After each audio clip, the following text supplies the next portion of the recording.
हरे भरे पहाड़ों, झरनों और फूलों से सजे एक छोटे से गांव का नाम था सपनोपुर। ये गांव साधारण नहीं था, बल्कि सचमुच जादुई था।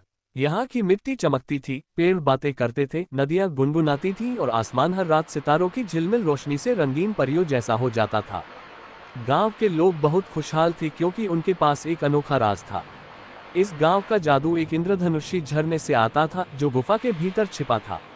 उस झरने का पानी गांव वालों के दिलों में अच्छाई और प्यार भर देता था। मगर यह झरना सिर्फ उन लोगों को ताकत देता था जिनके दिल साफ होते थे। गांव में तीन सबसे प्यारे और शरारती दोस्त रहते थे। चिंकी एक नन्ही बहादुर लड़की जिसे हर मुश्किल का हल ढूंढने की आदत थी। पिंकी बोलने वाला तोता जो हमेशा मजेदार बातें करता और सबको हंसाता। डॉट गोलू गोल मटोल खरगोश जिसकी जादुई ताकत थी कि वह जहां भी कूदता वहां फूल उगाते। ये तीनों मिलकर हर दिन कोई नया रोमांच खोजते और गांव वालों की मदद करते। पहला मोड़, बरगद का संदेश। गांव के बीचों बीच एक प्राचीन बरगद का पेड़ था। लोग कहते थे कि यह पेड़ गांव का रक्षक है। एक दिन जब चिंकी, पिंकी और गोलू उसके नीचे खेल रहे थे, अचानक पेड़ ने गहरी आवाज में कहा, बच्चों, गांव का जादू कमजोर होता जा रहा है।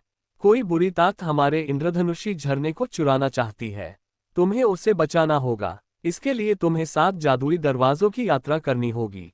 हर दरवाजा तुम्हारी एक परीक्षा लेगा। चिंकी ने साहस से कहा, हम डरेंगे नहीं। अगर हमारे गांव को बचाना है तो हम तैयार हैं। पेड़ ने अपनी शाखा हिलाए और उसकी छाल से एक चमचमाता सोने का नक्शा गिरा। यही नक्शा उन्हें झरने तक ले जाने वाला था।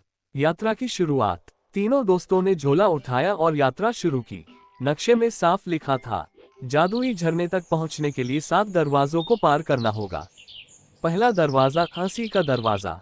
यह दरवाजा तभी खुलता था जब कोई दिल खोलकर हंसे। पिंकी ने चुटकुले सुनाने शुरू किए। एक मुर्गी ने दूसरे से कहा, आज मैं अंडा नहीं दूंगी, मुझे छुट्टी चाहिए। गोलू इतना हंसा कि लोटपोट हो गया। दरवाजा खिलखिलाते हुए खुल गया। दूसरा दरवाजा, दोस्ती का दरवाजा। ये दरवाजा बोला, सिर्फ सच्चे दोस्त ही मुझे खोल सकते हैं। तीनों ने हाथ पकड़कर एक साथ कहा, हम हमेशा साथ रहेंगे। दरवाजा चमक उठा और खुल गया। तीसरा दरवाजा, संगीत का दरवाजा। दरवाजा तभी खुलता था जब मधुर संगीत बजे। चिंकी ने बांसुरी बजाई, पिंकी ने गाना गाया और गोलू ने तालियां बजाईं। दरवाजा झूमते हुए खुल गया। चौथा दरवाजा, बहादुरी का दरवाजा। दरवाजे के सामने धुएं का शेर खड़ा था। गोलू डरकर पीछे हट गया, लेकिन चिंकी ने कहा, हम सच जानते हैं, यह असली नहीं है। धुआं गायब हो गया और दरवाजा खुल गया। पांचवा दरवाजा, दयालुता का दरवाजा। दरवाजे के पास एक घायल गिलहरी पड़ी थी। चिंकी ने उसकी पट्टी बांधी और गोलू ने फूल उगाकर उसे खिलाया। गिलहरी मुस्कुराई और दरवाजा खुल गया। छठा दरवाजा, धैर्य का दरवाजा। यह दरवाजा कुछ भी नहीं कहता था। दोस्तों ने धैर्य से इंतजार किया। थोड़ी देर बाद दरवाजा अपने आप खुल गया। सातवां दरवाजा, सच्चाई का दरवाजा। ये सबसे कठिन था। उसने पूछा, क्या तुम वादा करते हो कि इस जादू का इस्तेमाल कभी बुराई के लिए नहीं करोगे? सबने मिलकर कहा, हम वादा करते हैं। दरवाजा खुल गया और रोशनी बिखेर दी। इंद्रधनुषी झरना। 7 दरवाजों के पार वे पहुंचे एक विशाल गुफा में। वहां से एक झरना बह रहा था जिसकी हर बूंद इंद्रधनुषी रंगों में चमक रही थी। ये गांव के जादू का स्रोत था। झरने के पास एक बूढ़ा साधु खड़ा था। उसने कहा, तुम्हारी बहादुरी और नेकदिलपन ने साबित कर दिया कि तुम इस गांव के सच्चे रक्षक हो। अब ये झरना हमेशा तुम्हारी रक्षा करेगा। चिंकी, पिंकी और गोलू ने पानी को छुआ और उन्हें महसूस हुआ कि उनके दिल में रोशनी और भी मजबूत हो गई। हाई वोल्टेज संकट, लालची व्यापारी। लेकिन कहानी यही खत्म नहीं हुई। गांव में भोंदू नाम का लालची व्यापारी रहता था।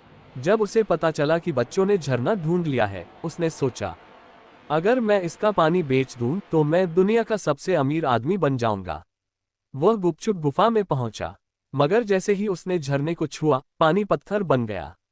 साधु की गूंजती आवाज आई, जादू सिर्फ नेकदिल लोगों को मिलता है। लालची और स्वार्थी लोगों के लिए यह पत्थर है। भोंदू गुस्से में पैर पटकते हुए लौट गया। जश्न, गांव का उत्सव। चिंकी, पिंकी और गोलू वापस गांव आए। गांव वाले बहुत खुश हुए। सबने मिलकर रंग बिरंगे झंडे लगाए, ढोल बजाए और मिठाई बांटी। पिंकी आसमान में उड़कर बोला, अब हमारा गांव हमेशा सुरक्षित रहेगा। गोलू ने हर घर के बाहर फूल खिला दिए। चिंकी ने सबको समझाया, जादू सिर्फ हमारे हाथों में नहीं, बल्कि हमारी सोच और कर्म में भी है।